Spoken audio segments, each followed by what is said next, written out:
आणि या क्षणाची सर्वात मोठी बातमी ती म्हणजे एकनाथ शिंदेंवर भाजप पक्षश्रेष्ठी नाराज असल्याचं कळत आहे। सूत्रांनी साम टीव्हीला ही माहिती दिलेली आहे। शिंदेंना पुन्हा सीएम पद देण्याची इच्छा नाही असं देखील सूत्रांकडून कळत आहे। महायुतीच्या संयुक्त बैठकीची सध्या प्रतीक्षा असल्याची माहिती आहे। तर दिल्लीच्या चर्चेबाबत अजूनही निर्णय मात्र झालेला नाहीये। एकनाथ शिंदेंवर भाजप पक्षश्रेष्ठी नाराज असल्याची माहिती आहे। एकनाथ शिंदेंना पुन्हा एकदा मुख्यमंत्री पद देण्याची भाजपची मात्र इच्छा नाहीये।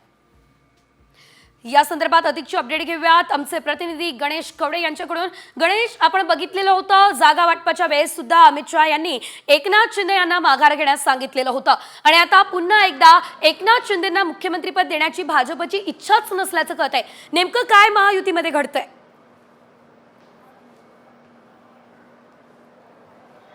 नक्कीच ज्या पद्धतीने लोकसभेला विजय मिळवला होता एकनाथ शिंदे आणि याच धर्तीवर खरं तर विधानसभेमध्ये आहे त्यांनी सर्वात जास्त जागा मिळवल्या होत्या।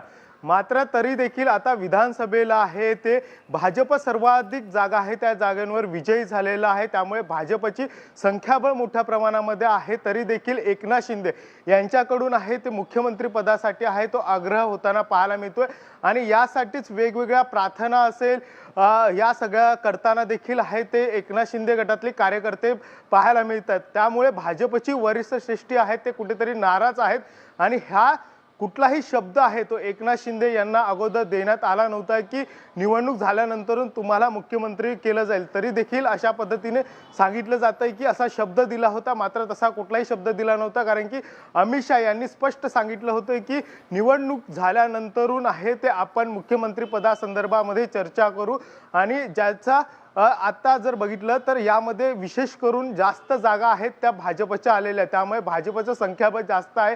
या अगोदर देखील ज्यावेळेस फूट पडली शिवसेनेची त्यावेळेस त्याग करून आहे ते भाजपचे सर्वाधिक आमदार असताना देखील एकनाथ शिंदे यांना मुख्यमंत्री केलं।